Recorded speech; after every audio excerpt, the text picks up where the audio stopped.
I due volti della stessa medaglia, quella della devastazione del maltempo. Da un lato la solidarietà dilagante sotto forma di uomini, mezzi, beni di prima necessità che da lunedì sono confluiti nei paesini della montagna veneta. Dall'altro l'azione senza scrupoli, vigliacca degli sciacalli che in occasione di ogni calamità entrano in scena.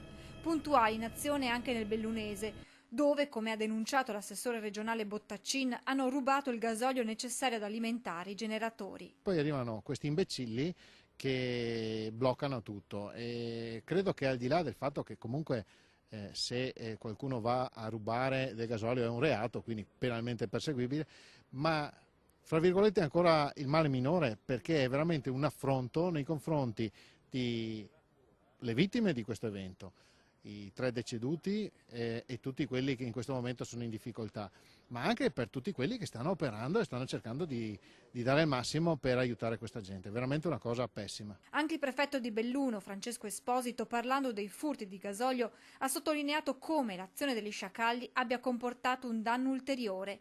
I serbatoi infatti sono stati lasciati aperti, permettendo così alla pioggia di entrare, mettendo di conseguenza fuori uso gli stessi generatori. Su questo è stato proprio stasera studiato un piano di vigilanza da parte delle forze di polizia e dell'esercito, in modo tale che cercheremo di scongiurare il più possibile casi come questi di sciacallaggio, di inciviltà che non dovrebbero esistere.